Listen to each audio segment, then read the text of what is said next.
Bonjour, nous sommes aujourd'hui en compagnie de Stéphane Bisson, le grand patron de Nature de Cacao, un établissement qui a été créé il y a maintenant 5 ans. Stéphane?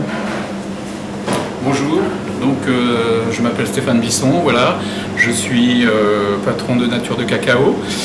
Ça fait 5 ans qu'on nous sommes installés.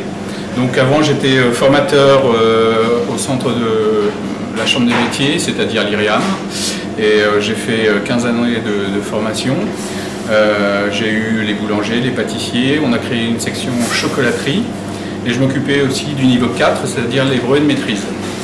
Ensuite, je suis allé à l'Institut national de la boulangerie-pâtisserie à Rouen où j'ai fait 5 ans de formation en itinérance. Donc j'allais un petit peu à l'étranger, j'allais partout en France donner des cours sur la pâtisserie. Nous avions à peu près 42 cours qui passent de la confiserie, chocolaterie, traiteur. Et ensuite, j'avais une idée de m'installer. Et j'ai rencontré Philippe Morel qui tient Nature de Pain. Et nous nous sommes associés pour créer un établissement où nous proposons des produits luxueux ainsi que de la pâtisserie et de la chocolaterie. Bien, nous connaissons un petit peu mieux Stéphane Bisson. Alors, quelles sont vos spécialités, Stéphane? Alors au début, Nature de Cacao était prévu pour un concept tout chocolat. Mais on s'est aperçu qu'on avait une demande forte dans les spécialités de pâtisserie et de cocktail.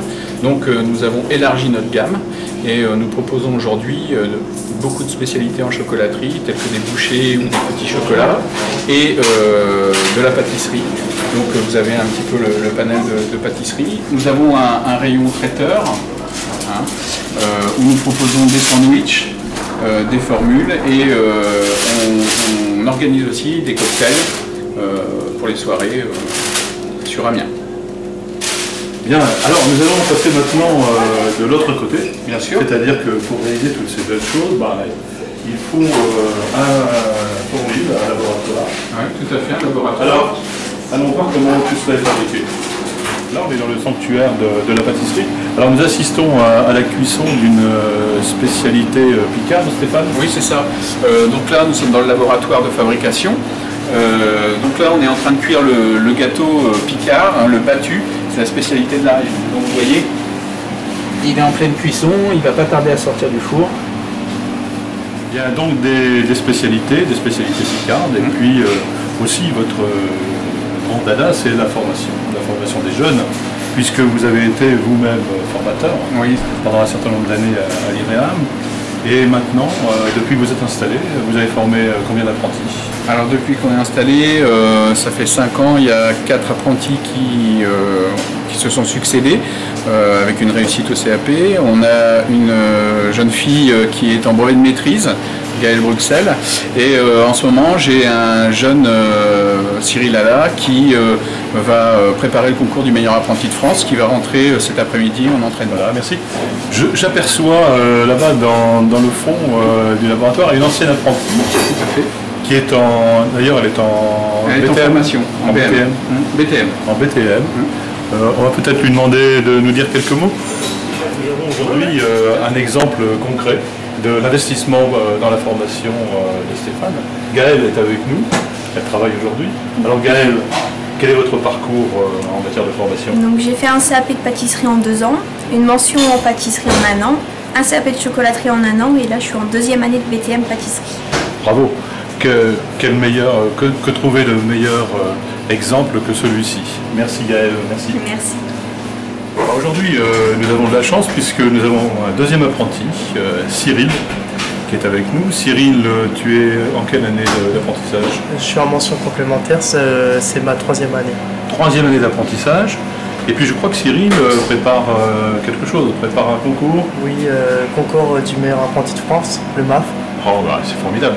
Je pense que tu vas réussir. En tout cas, on te le souhaite et on te félicite de t'engager déjà dès ton âge dans des projets aussi ambitieux que celui-ci. Bravo. Merci. Alors l'apprentissage, ça te plaît? Oui, ça me plaît bien. Oui. Pas de regret? Non, aucun regret. Parfait. Merci Cyril. Alors, nous avons là une palette, Stéphane, de produits innovants, extraordinaires. Oui. En fait, on a toutes sortes de produits. Hein. On a essayé de faire des produits basiques, mais retravaillés, hein, pour que ce soit un petit peu plus tendance et puis agréable à l'œil. Donc vous pouvez apercevoir tous les gâteaux de voyage et en dessous toute la pâtisserie. Donc la pâtisserie, vous avez par exemple la religieuse retravaillée, vous avez avec un macaron la noisette dessus. On a une autre religieuse retravaillée un peu plus haut avec la violette dedans. Voilà, on a tout un panel de pâtisseries retravaillées. Ensuite, on a ce qui est très tendance actuellement, c'est les macarons. Ah, les macarons. Voilà, les macarons. Donc les macarons. Tous les parfums. Bah là, on a quand même 17 parfums 17 normalement. parfums. On n'a pas tout l'ensemble ici. Donc ça, c'est quand même une grosse vente et le produit de tendance actuel. Donc c'est beaucoup de travail. Oui. Alors, s'il y a cette recherche permanente, ça veut dire qu'il y a ouverture, ça veut dire que vous êtes ouvert sur le monde, sur l'Europe, Oui. et en particulier, là, dans le cadre de ce club de tuteurs, nous allons échanger avec les Anglais. Est-ce que vous y voyez un intérêt, Stéphane? Donc oui, je suis intéressé par l'Europe parce que au niveau des jeunes, on leur demande déjà de parler anglais ou allemand pour les échanges.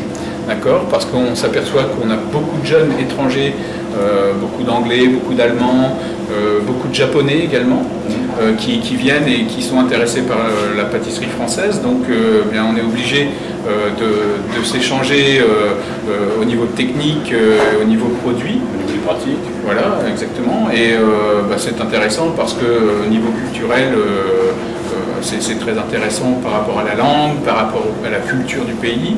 Et là, actuellement, par exemple, je travaille avec un client. Tous les mois, on change de thème et on fait l'Allemagne, on fait l'Angleterre et on propose des spécialités, hein, à peu près 100 à 150 gâteaux de spécialités autres que la spécialité française. Ah ben, c'est formidable, hein. C'est exactement ce que nous attendons du club des tuteurs, donc échanger sur nos pratiques. Oui, donc Stéphane est toujours en recherche, beaucoup d'innovations, beaucoup de produits qui ont été revus et corrigés. Innovation, ça veut dire souci d'ouverture, en particulier ouverture sur l'Europe.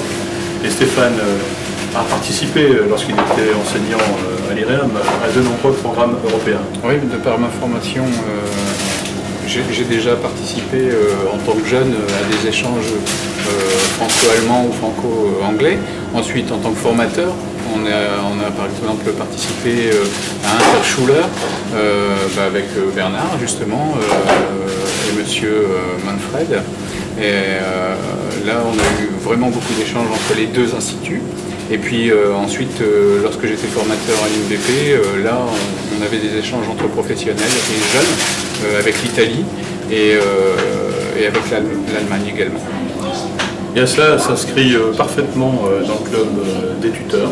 Nous allons pouvoir échanger avec nos amis anglais. Tout à fait. Sur nos pratiques. Merci Stéphane de nous avoir reçus aujourd'hui. C'est moi qui vous remercie. Puis rendez-vous en janvier à Brighton. Pas de problème. Au revoir.